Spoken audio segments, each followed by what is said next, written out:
What's up, guys? We're back with the first of 4 nautical-themed videos featuring 5 new mermaid characters based off of prompts from my list, and one of the new Maza region legendaries. So, here's how these videos work for those of you who haven't watched my daily drawing challenges before. I'm going to be sharing the Procreate time-lapse videos of the pieces that I've made so far in sequence from days 1 through 5. Over these videos, I'll be narrating the lore that I've written to accompany the characters in each piece. This year, the story takes place in the 1920s, and our protagonist is a man known as Argyle Finch. Finch has spent his entire life connected to the sea and has encountered many strange and unusual creatures in his time. These lore entries are all from his perspective and recount different moments in his life wherein he's met the entities I've illustrated. They're brief, but hopefully you enjoy these stories all the same. Then, at the end of the MERMAY prompts, I'll introduce you guys to the newest Maza region Pokemon. That part of the video will be more or less like the other Pokemon videos I make. So, without further ado, I'll hand it over to Mr. Finch, and we can get started on the first video of MERMAY 2021. Enjoy!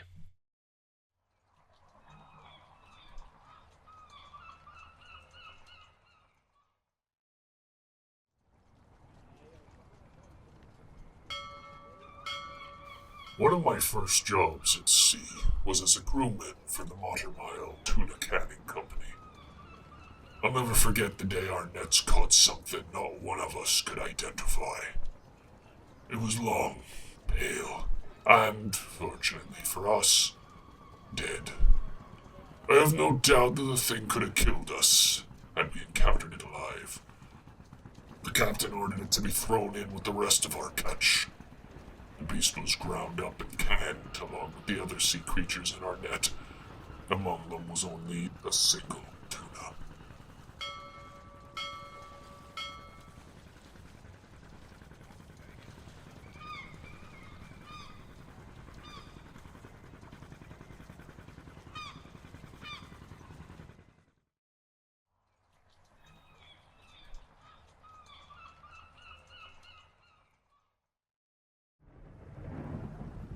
I was just a boy, no more than 10 years old. I had stowed away aboard a whaling vessel. Naive and impulsive, I fell overboard out at sea. The waves slammed me against the iron hull, and I fell unconscious. That's when I heard it.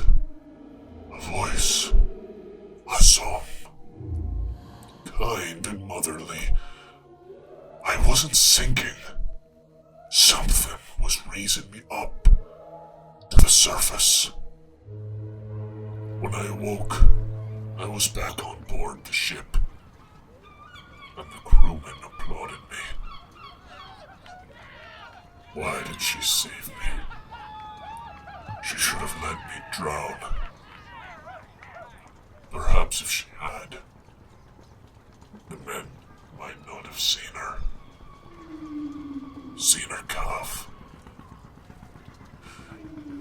If it wasn't for me, they might still be alive.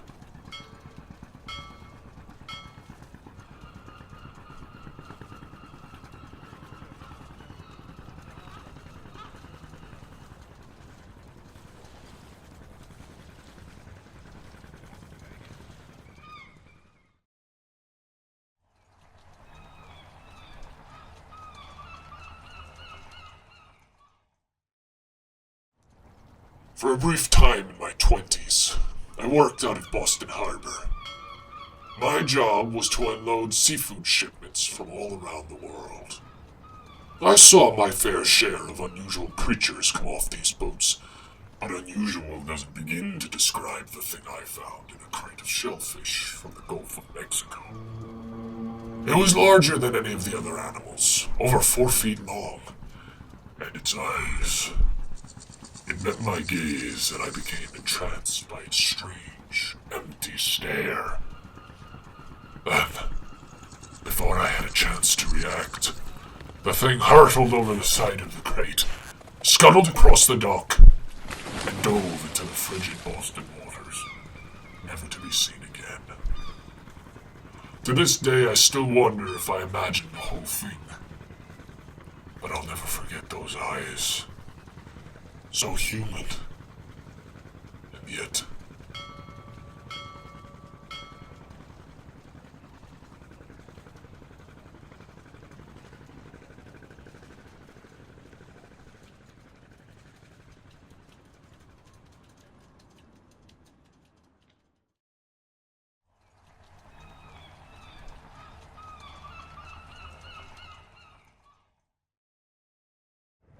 Novice fishermen tend to think of themselves as the predators, and the fish as their prey. Enough time at sea will learn you that you're as much the hunter as you are the hunted. Too many careless sailors I've seen lose their lives to a catch bigger than they can handle. I once saw a man leap overboard to wrestle in what he thought was a fish on his line, but she was waiting for him, hoping he'd give her the chance. It ain't a hunt. It's a fight. A battle between two worthy foes, and you best respect your opponent, lest they sense your weakness and claim your life as their prize.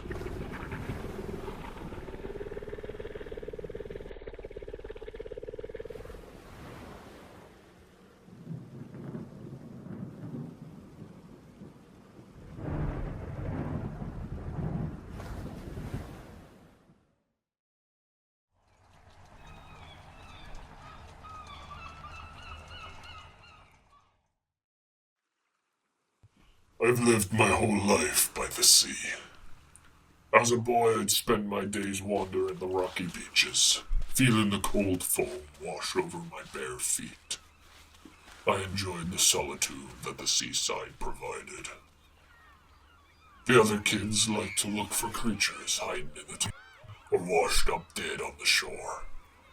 They'd poke 'em and grab 'em and pull 'em apart. It all felt strange to me. Bleached and rotting though the things might have been, there was something beautiful about them. I only wish I could have seen them alive.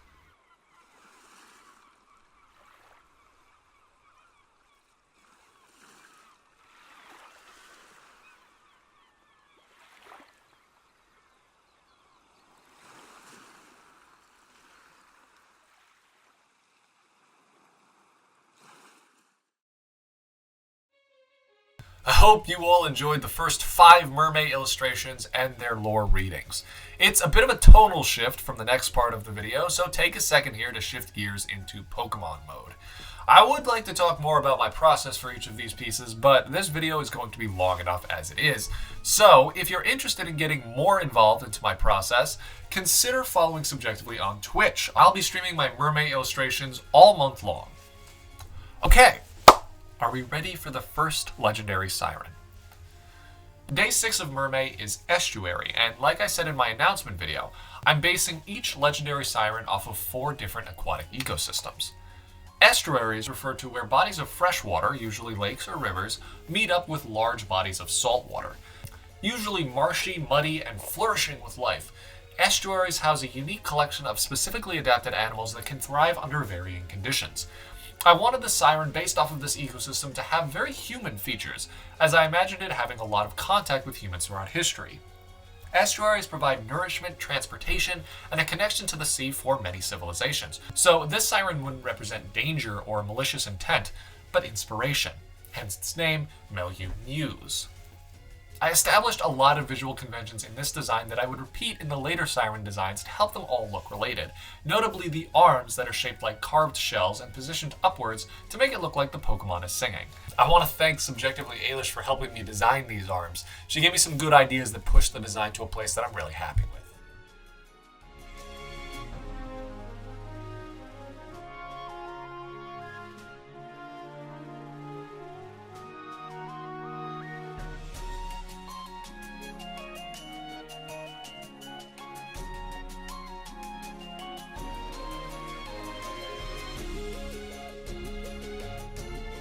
Melumuse, the estuary Pokemon. In the shallow waters where the river meets the sea, people have reported seeing a mysterious Pokemon resembling a young woman. Though it is incredibly rare, those who have claimed to encounter Melumuse say that the Pokemon is inquisitive and friendly.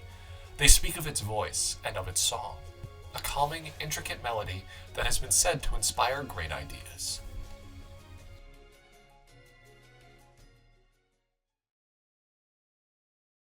Alright guys, that's the end of the first week of Mermaid. I hope you guys enjoyed this, and I hope that it helps bridge the gap between our Pokemon and other fans.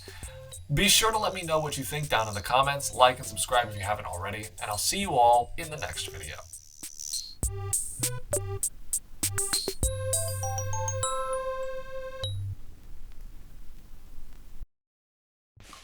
Oh my god, my throat's gonna hurt.